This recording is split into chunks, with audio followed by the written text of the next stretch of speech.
Da oltre 50 anni vi facciamo viaggiare nel mondo. Totaviaggi è garanzia di competenza e trasparenza per una vacanza indimenticabile. Offriamo anche servizio biglietteria, noleggio auto e assicurazione, pratiche e ottenimento visti. Totaviaggi ti propone 9 giorni e 7 notti in Madagascar in viaggio di gruppo a sole 1.490 euro. Trattamento soft all inclusive, barca gratuita per l'isola di Sakatia con escursioni e avvistamento balene. Prenotazioni entro il 30 aprile, partenza il 16 ottobre con volo da Verona. Totaviaggi, viaggiare a Portogruaro.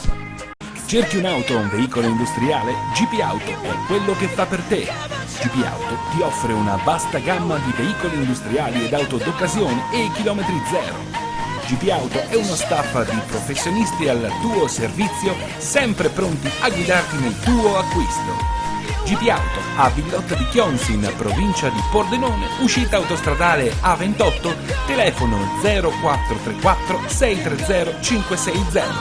Passa da noi, passa da GP Auto. Assinvest, da sempre al vostro fianco.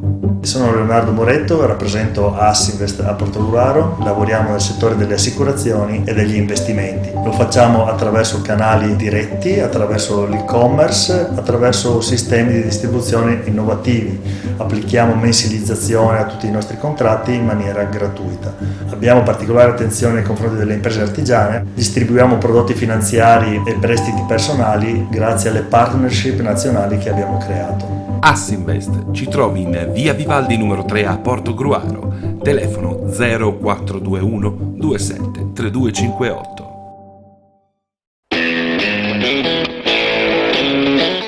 Kiros, la grande moda a Fossalta di Portogruaro, produzioni e abbigliamenti in pelle per i più grandi marchi. Kiros è il sostenitore principale della Fossaltese Calcio. Kiros, in via del Lavoro a Fossalta di Portogruaro.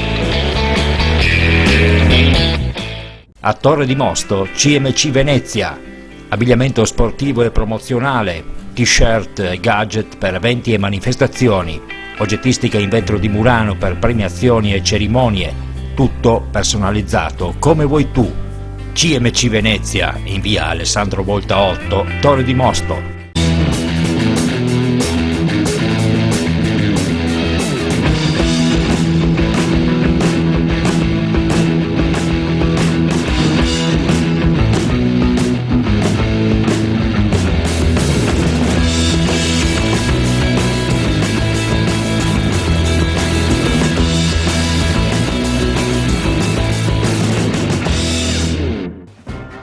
In questo numero, Portogruaro cade con Conegliano, playoff a rischio. Il derby della salute, salvezza in cassaforte. Fusione del litorale, la Sangiorgese dice no. Caorle perde ancora, quasi fuori dai playoff di prima categoria. In seconda categoria il Gruaro prepara l'operazione salvezza. Sangiorgese e Valanga in terza categoria, i liventini accorciano sulla capolista. Per il Portogruaro femminile è già tempo di bilanci. Se a Canciare il Mestre era considerata impresa ardua, per la triestina dopo il pareggio di Belluno adesso è diventata pura utopia. 9 punti di vantaggio a 5 giornate dalla fine sono un divario sin troppo ampio per poter sperare in un recupero degli alabardati, sebbene in ballo vi sia ancora lo scontro diretto che a questo punto rischia di essere solo la miglior vernice per festeggiare il ritorno tra i professionisti del calcio mestrino. In coda il Cordenos di mister Massimo Mian, vincendo con il Legnago, ha ipotecato la salvezza, dilatando a 5 i punti di vantaggio sui play-out. Domenica trasferto contro l'Alto Vicentino, squadra in grande difficoltà che a questo punto, dopo la battuta d'arresto in quel di Montebelluna, rischia anche la retrocessione diretta davanti al tentativo di risalita disperato del Careni Pievigina che si è imposto nello scontro tra ultime della classe con la Vigontina. Ritorna a sperare nella salvezza diretta anche il Tamai da questa settimana dopo aver espugnato Vigasio fuori dai play-out. Per i pordenonesi adesso è fondamentale trovare una continuità di risultati per staccarsi in modo definitivo dalla zona calda. In eccellenza la Liventina in soli 3 giorni ha ipotecato la promozione in Serie D. Domenica i motensi si sono imposti nello scontro diretto con l'Union San Giorgio Sedico, insediandosi per la prima volta nell'arco del campionato al vertice solitario della classifica. Mercoledì, nell'anticipo della 28esima giornata, hanno invece regolato in trasferta il Giorgione per 3-1, mantenendo a 2 giornate dalla fine inalterato il vantaggio di 3 punti sul San Giorgio Sedico, vittorioso per 2-1 sul Real Martellago. In coda speranza di agganciare i play-out ormai ridotti al lumicino per il Favaro del Treviso, nonostante quest'ultimo dopo gli ultimi innesti stia dando qualche tardivo segnale di risveglio. In promozione il Vittorio Veneto ha staccato il biglietto per l'eccellenza e il rossoblu manca solamente un punto per festeggiare il ritorno nella categoria superiore dopo un solo anno di assenza. Per i play-off la lotta è invece sempre aperta alle solite 5 squadre, con l'Union Pippo che sta cercando di dilatare a 7 il margine di vantaggio per neutralizzare il prolungamento della stagione. Comunque vada, del gruppo delle pretendenti una resterà esclusa, a rischiare il Portogruaro soprattutto dopo la sconfitta casalinga con il Conegliano, che ha mostrato una formazione a granata, venir meno soprattutto dal punto di vista mentale. Tutta la delusione di mister Giancarlo Maggio al microfono di Alberto Querin. La partita era difficile, lo sapevamo, la partita è stata molto spezzettata, tanti falli, il primo tempo si è giocato poco, poi abbiamo avuto l'infortunio di De Cecco che insomma chiaramente ci ha un po' rotto gli equilibri, siamo rientrati nel secondo tempo, ho cercato di dare qualcosa in più dal punto di vista offensivo, ho inserito praticamente una punta in più. Sapevamo che insomma oggi non sarebbe stata una bella partita dal punto di vista estetico, però le occasioni poi le abbiamo create e anche direi clamorose. Poi fai l'1-0, stiamo parlando di un'altra storia, e invece punizione da centrocampo, un gol assurdo, un'autorete credo. Ci ha punito troppo perché insomma il pareggio era il minimo che avesse espresso questa partita, quindi sono arrabbiato moltissimo perché non si possono perdere queste occasioni. Ora piedi per terra e cerchiamo di metterci a lavorare, mancano 3 partite. Nulla è perduto e dobbiamo dare tutto fino alla fine per rispetto della maglia che portiamo.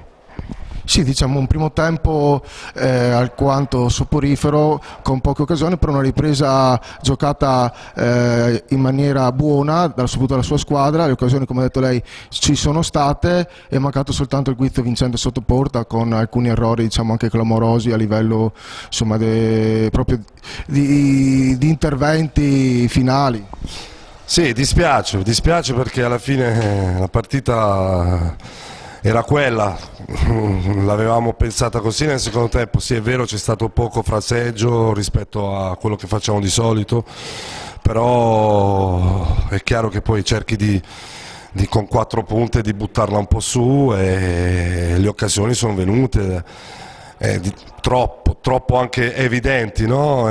Lì la metti dentro, fai l'1-0, te la puoi portare a casa. Dispiace perché sono 3 punti persi in questa maniera, non siamo bravi a gestire eventualmente un pareggio che insomma era meglio di niente. Pazienza, ora ci mettiamo a lavorare martedì e ripeto, non si deve mollare perché fino alla fine dobbiamo rispettare gli impegni presi e la maglia che portiamo e i tifosi che ci vengono a vedere. Se il Portogruaro rischia di uscire dalla zona play-out, per quel che riguarda la Fossaltese, la sconfitta nel derby con il La Salute ne ha significato il definitivo addio, partita che i biancoverdi non hanno saputo interpretare nel modo adeguato, a differenza dei canarini dell'Ivenza che, gettando sul rettangolo di gioco più voglia di vincere, sono riusciti a mettere in cassaforte la salvezza anticipata. Direi che il più è fatto, a questo punto possiamo già parlare di una salute salvo.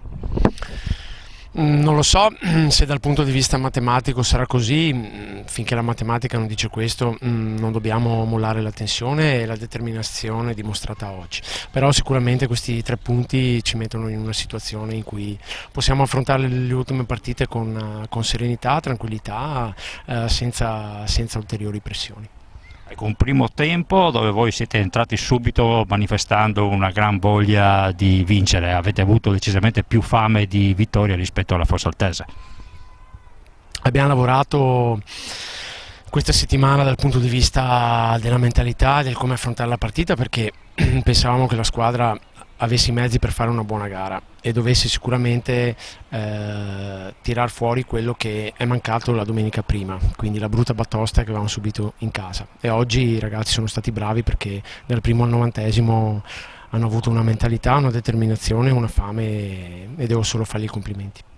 Ecco, poi nella ripresa avete gestito un po' il risultato, non ci sono state grosse occasioni, grosse emozioni, ma insomma ci sta.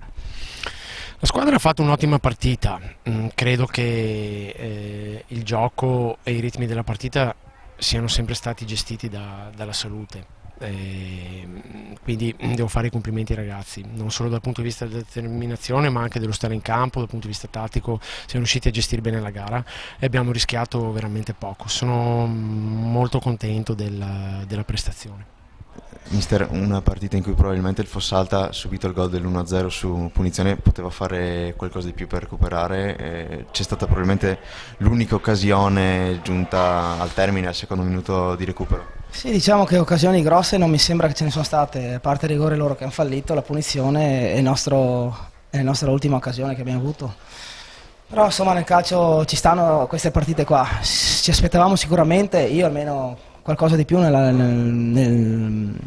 gioco, la squadra poteva esprimersi sicuramente in modo più positivo, però ci sta insomma, ricordiamoci che hanno fatto una cavalcata importante questi ragazzi, quindi sono sempre stati tirati all'osso e può succedere che ci possono essere delle partite un po' sottotono, quindi niente, bisogna dirgli solo bravi che fino adesso hanno fatto veramente un campionato importante. Certamente, forse una volta arrivati, no, a vedere l'obiettivo dei playoff, soprattutto nei 2 derby qui giocati in casa, si poteva fare qualcosa di più. Ma non so se è solo una questione mentale o obiettivo che abbiamo, non penso neanche che sia quello, solo che nel momento che cerchiamo e vogliamo di fare quel passettino per migliorare e crescere, ci manca qualcosina, ma ci sta insomma, al posto di metterci un mese, una partita, ci metteremo qualcosa in più, però il nostro cammino, il nostro percorso deve essere quello.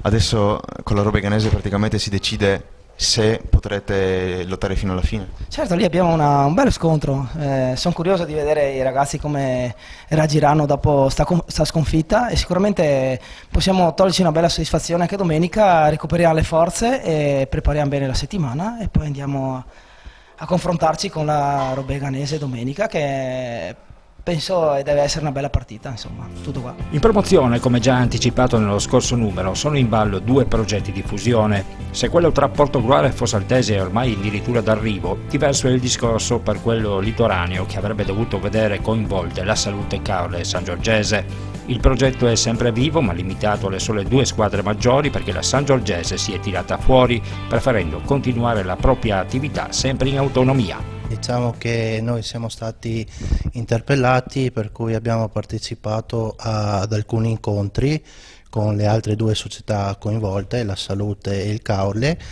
e diciamo abbiamo ascoltato un po' tutti quelli che sono i programmi e una volta ascoltati da parte mia, diciamo, li ho riferiti al mio direttivo e abbiamo valutato insomma un po' tutte le soluzioni, tutte le cose e abbiamo deciso quantomeno al momento di non aderire a questo progetto di fusione, in quanto dagli incontri che abbiamo avuto sono scaturite diverse perplessità che al momento non ci sono ancora state chiarite.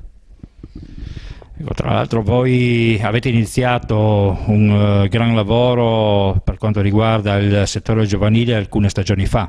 Sì, noi 3 anni fa abbiamo deciso di investire buona parte delle nostre risorse sul settore giovanile e togliendo qualcosa quindi a quello che era il budget della prima squadra, ecco. Per cui abbiamo investito molto sul settore giovanile con quasi tutti gli allenatori qualificati che hanno fatto gli ultimi corsi, quindi col patentino UEFA B, e appunto siamo partiti 3 anni fa con 15 bambini e quest'anno ne contiamo circa 90. All'inizio avevamo 2 squadre, adesso ne abbiamo 6 e per cui diciamo abbiamo seminato molto e adesso lo stiamo raccogliendo. Siamo convinti che quello che stiamo facendo è una cosa molto, diciamo, molto buona e siamo convinti quindi di continuare su questa strada, insomma. Ecco, una società che guarda ad un calcio, diciamo, puramente dal punto di vista sociale. Sì, da parte nostra abbiamo sempre curato molto l'aspetto sociale e questo appunto si è anche manifestato negli ultimi anni. Si può dire che la prima squadra ne ha un po' risentito non ottenendo appunto degli ottimi risultati, però appunto i risultati sono stati un po' deludenti, ma abbiamo avuto dei riscontri sotto il punto di vista sociale con una squadra formata quasi esclusivamente da ragazzi del nostro settore giovanile. Adesso per qualche anno dobbiamo fare di necessità virtù, guardandoci un po' intorno, aspettando che di avere questo ricambio generazionale per poi avere in futuro una prima squadra fatta esclusivamente dal nostro settore giovanile. Da oltre 50 anni vi facciamo viaggiare nel mondo. Totaviaggi è garanzia di competenza e trasparenza per una vacanza indimenticabile. Offriamo anche servizio biglietteria, noleggio auto e assicurazione, pratiche e ottenimento visti. Totaviaggi ti propone 9 giorni e 7 notti in Madagascar, in viaggio di gruppo a sole 1.490 euro. Trattamento soft all inclusive, barca gratuita per l'isola di Sakatia con escursioni e avvistamento balene. Prenotazioni entro il 30 aprile, partenza il 16 ottobre con volo da Verona. Totaviaggi, viaggiare a Portogruaro. Cerchi un'auto o un veicolo industriale? GP Auto è quello che fa per te. GP Auto ti offre una vasta gamma di veicoli industriali ed auto d'occasione e chilometri zero. GP Auto è uno staff di professionisti al tuo servizio, sempre pronti a guidarti nel tuo acquisto. GP Auto a Villotta di Chionsi in provincia di Pordenone, uscita autostradale A28, telefono 0434 630 560. Passa da noi, passa da GP Auto. Assinvest, da sempre al vostro fianco. Sono Leonardo Moretto, rappresento Assinvest a Portogruaro, lavoriamo nel settore delle assicurazioni e degli investimenti. Lo facciamo attraverso canali diretti, attraverso l'e-commerce, attraverso sistemi di distribuzione innovativi. Applichiamo mensilizzazione a tutti i nostri contratti in maniera gratuita. Abbiamo particolare attenzione nei confronti delle imprese artigiane, distribuiamo prodotti finanziari e prestiti personali grazie alle partnership nazionali che abbiamo creato. Assinvest ci trovi in via Vivaldi numero 3 a Portogruaro, telefono 0421 27 3258.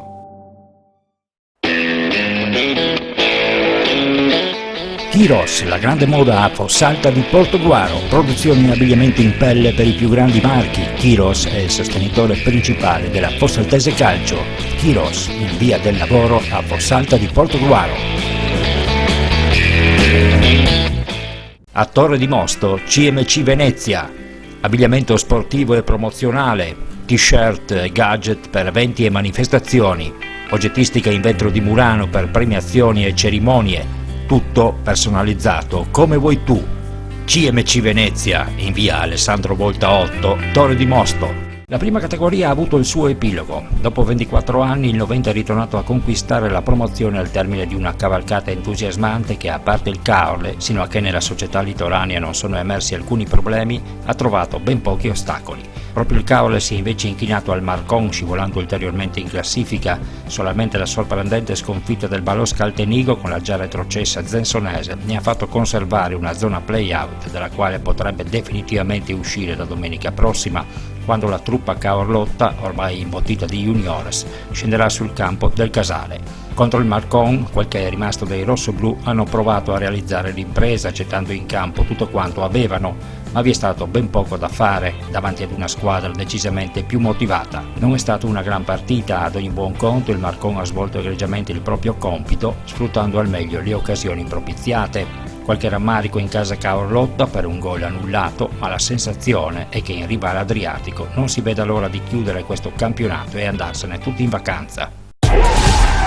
In seconda categoria continua il duello a distanza tra il Treporti e il Ponte Crepaldo. I lagunari hanno avuto la meglio sul Cainiga, mentre il Ponte Crepaldo si è imposto nel derby con lo Jesolo. Un punto di distacco foriero di emozioni sino all'ultimissima giornata, avendo entrambi dei calendari similari dal punto di vista delle difficoltà. Alle spalle del tandem di testa il Permaggiore ha alzato in modo definitivo bandiera bianca, andando a perdere in quel di Ceggia, mentre tiene il passo il Bibbione, peraltro ormai rivolto alla finalissima del Trofeo Veneto con il Montebello, capolista del girone C, il che regala in partenza ai litoranei la certezza della prima posizione nella graduatoria dei ripescaggi, potendo quindi prepararsi non appena arriverà la comunicazione da parte della federazione ad un prossimo campionato di prima categoria. In coda ritorna a tremare il Gruaro, che sente il fiato sul collo di un Ceggia, protagonista di un finale di stagione in crescendo. I ciliensi hanno liquidato il Permaggiore, mentre il Gruaro si è inchinato al Bibbione. Non è più tranquillo neanche il Sindacale, al quale mancano almeno 3 punti da conquistarsi domenica prossima sul campo amico con il già retrocesso Vigor. Siamo a Gruaro, siamo con il factotum Diego Bigai, quindi hai iniziato come direttore sportivo, hai finito addirittura come allenatore. Ovviamente credo che da parte tua ci sia la volontà, la voglia, una grandissima voglia di portare questa squadra alla salvezza. Certamente, è stata una squadra che ho formato dall'inizio, che abbiamo affidato a Stefano Di Vittorio, che poi per motivi personali ha lasciato, anche poi un po' con purtroppo l'amarezza di certi risultati, ma che sulla cui squadra ho la massima fiducia, sui cui componenti ho la massima stima e sono convinto che faranno molto bene fino alla fine. Calendario che vi presenta adesso una partita con il Musile 1000, che forse magari potrebbe non essere così motivato, ma insomma non bisogna mai dare niente per scontato. Poi avete lo scontro diretto con il Telio Veneto e lì veramente vi potete giocare la salvezza. Abbiamo un finale di campionato che io considero impegnativo e non sottovaluto nessun incontro, né che si tratti con quelli che purtroppo per loro sono all'ultimo posto, né con il Ponte Crepaldo, che sarà l'ultima di campionato, che al momento è alla seconda piazza, la piazza d'onore del torneo. E per noi tutte le partite saranno valorizzate con la massima dignità come fossero delle finali. E già da domenica cercheremo di fare la stessa gara che abbiamo fatto con lo Jesolo, che abbiamo fatto col Bibbione, densa di impegno, anche se poi al Bibbione ovviamente non c'è nulla da scoprire, è una delle squadre più formate, più complete del campionato, e sinceramente abbiamo tenuto testa per buona parte della gara, ma poi a un certo punto è venuta fuori la loro maggior prestazione e il loro maggior agonismo. Speriamo che con le squadre che andremo a incontrare ci sia quantomeno un divario meno evidente, che possiamo fare nella nostra come nelle ultime gare. Ecco, guardando un po' i punti che avete in classifica, la vostra posizione, tu che hai costruito la squadra, ritieni che questo sia il valore della compagine oppure ti aspettavi qualcosa di più? Sicuramente pensavamo un campionato più tranquillo, sicuramente grosso modo nello stesso score di punti, ma di finire il campionato in maniera più tranquilla qualche domenica prima della fine del torneo. In realtà abbiamo lasciato punti importanti in giro per tutta la stagione, non ultime le gare di Cinto e di Ceggia, e purtroppo questo alla fine aritmeticamente si fa sentire, però quello che pretendevamo dei componenti della squadra, quello che pretendevamo dalla squadra nel complesso si è rivelato per quello che speravamo. Forse bisognava avere un po' più volontà, forse un po' più ottica, forse un po' più esperienza a livello della guida della stessa squadra, che in certe circostanze ha risentito.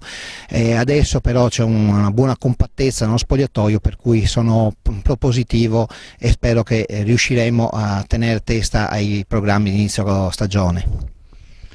Ecco, quindi diciamo che è ancora troppo presto per tirare le somme, ovviamente, però a livello societario si sta programmando già la prossima stagione. A livello societario abbiamo già buttato le basi per quello che è il futuro, anche se poi alla fin fine, come si dice, i conti bisogna farli con l'oste. Alla fin fine non siamo riusciti a fare quello che speravamo, di inserire già per tempo i giovani della formazione juniores, questo sia per la condizione di classifica su cui navigava la squadra grande, sia perché la formazione juniores stava progredendo molto bene nel loro torneo e quindi è stato giusto lasciare tutti i loro componenti che portassero avanti il campionato juniores, che adesso stanno vincendo con 4 punti sulla seconda a 2 giornate dalla fine. Abbiamo comunque portato dei giovani interessanti più volte in formazione, facendoli partire titolari, hanno dato delle ottime prove e saranno il futuro. In terza categoria la cavalcata della Giussaghese verso il ritorno nel campionato superiore ha trovato un primo ostacolo nei cugini del Villanova. Nell'anticipo di sabato è arrivato solamente un pareggio per 1-1, ne ha approfittato una Sangiorgese che, vincendo con il Torre di Mosto, ha ridotto a 5 il divario. Diciamo il primo tempo praticamente perfetto, dove siamo andati su 5-1. Dopo logicamente il secondo tempo, per quanto tu in spogliatoio dica alla squadra ragazzi non molliamo, cerchiamo comunque di insistere, la testa insomma qualcosina si molla, partita 6-1 insomma non c'è stata storia, diciamo abbiamo avuto la fortuna di segnare praticamente quasi subito, perciò abbiamo aperto la partita, dopo 20 minuti eravamo su 3-0, abbiamo preso un gol per una disattenzione, però siamo subito passati sul 5-1, mentalità giusta, siamo pronti per la fine, ci crediamo in tutto, Coppa e campionato. Sì, un momento particolarmente d'oro, perché insomma il passaggio del turno, il Giussago che ieri ha pareggiato, quindi vi siete portati a -5 a 3 giornate alla fine, con uno scontro diretto ancora a giocare per di più tra le mura amiche, quindi un rush finale che vi vede protagonisti e soprattutto pronti, visto anche gli ottimi risultati dell'ultimo periodo. Beh, sicuramente quando si vince in maniera così positiva è più facile allenarsi, c'è più gruppo, c'è più tutto. Ci crediamo vivamente nella Coppa, specialmente campionato, 5 punti, comunque 3 partite, le aspettiamo in casa, il Giussago che è una gran squadra. Noi ci crediamo, finché la matematica non dice che il Giussago è promosso in seconda categoria, noi siamo alle costole, poi vediamo, il calcio è bello per quello, perché fino alla fine non si sa come va a finire, questo è il calcio. Comunque, anche tornando un attimo a oggi, la sua squadra ultimamente sta veramente giocando veramente bene, sia a None che anche oggi, quindi sotto anche il profilo dell'allenamento, il profilo tecnico e anche tattico, una squadra che la segue e che quindi le può dare un sacco di soddisfazione. Diciamo che oltre che la mia parte tecnica ho 2 bravi collaboratori, Biggio Battistuta e Matteo Moretto, che mi aiutano in settimana nella preparazione fisica e preparazione tecnica. Dopo è più facile, quando si vince è tutto più facile, comunque la squadra tecnicamente è buona e stiamo raccogliendo i frutti di una stagione lavorata bene, intensamente, bene, e i ragazzi mi hanno seguito, oltre ad avere le loro qualità insomma. Diciamo che il nostro obiettivo non era quello di vincere questa partita, perché noi puntiamo alto, a migliorarsi con i nostri giovani che abbiamo. Abbiamo trovato una squadra in palla, una squadra forte, più che fisicamente, di esperienza, e anche sulla fase tattica, e ci ha messo in difficoltà. Non era l'obiettivo nostro di fare un risultato qua, ma è una sconfitta che ci fa un po' pesante. Sì, una sconfitta pesante, però comunque nel secondo tempo la squadra ha reagito sicuramente, forse come dice lei appunto in questo momento, soprattutto alla fine di un campionato, comunque la cosa più importante adesso è prepararsi soprattutto in vista della prossima stagione e valutare come sono i ragazzi. Sì, questo qua è il nostro obiettivo, diciamo, lavorare sui giovani del 98-99 che abbiamo in campo, farli maturare, lavorare piano piano e dargli un po' di esperienza come stiamo facendo. Ultimamente abbiamo fatto anche discretamente. Oggi è stata una batosta un po', era anche prevedibile, perché con una squadra come esperta come San Giorgio sicuramente va in crisi, comunque dopo piano piano ci rimetti a posto, alzare la testa e lavorare per il futuro. Siamo al campo d'allenamento del calcio femminile Portogruaro con mister Dario Serra, vice allenatore. Dunque mister, è arrivata una sconfitta domenica, ma non è di questo che vogliamo parlare, perché insomma si sapeva che la vostra situazione d'organico era veramente precaria. Piuttosto parliamo di un ciclo che sicuramente dopo 3 anni si può dire che si sta concludendo. Dal tuo punto di vista, come giudicarlo? Beh, dopo 3 anni lo giudichiamo in maniera positiva. Il gruppo che ha iniziato questa avventura 3 anni fa, sia a livello dirigenziale sia a livello di giocatrici, era molto giovane.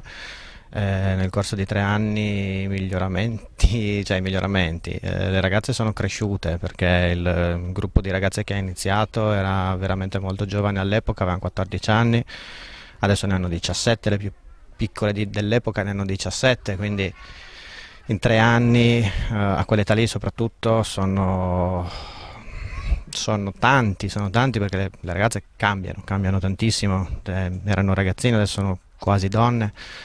Le ragazze più grandi, alcune di loro hanno intrapreso altre vite, chi ha iniziato l'università, chi ha iniziato a lavorare. A livello societario anche sono cresciuti molto i dirigenti, siamo cresciuti molto noi allenatori, perché il calcio femminile è un mondo diverso rispetto a quello maschile, quindi è un'esperienza che ti fa crescere. A livello societario anche, perché era un'esperienza molto nuova come organizzazione. È un'organizzazione differente da quella rispetto ad una società sportiva maschile che ha già un settore giovanile alle spalle collaudato. Noi partiamo da zero. Nel corso di 3 anni abbiamo sbagliato, siamo corretti negli errori, abbiamo migliorato quelle piccole cose che potevamo migliorare e adesso siamo arrivati a questo punto. Chiaro, gli obiettivi di classifica è un peccato non averli centrati, però fondamentalmente questi che sono obiettivi di crescita di un gruppo, qua abbiamo buoni risultati, insomma. Ecco, ci sono le basi per costruire un qualcosa di veramente importante qui in Riva al Lemene? Sì, le basi ci sono tutte, soprattutto le basi umane ci sono, le giocatrici ci sono, le strutture le abbiamo.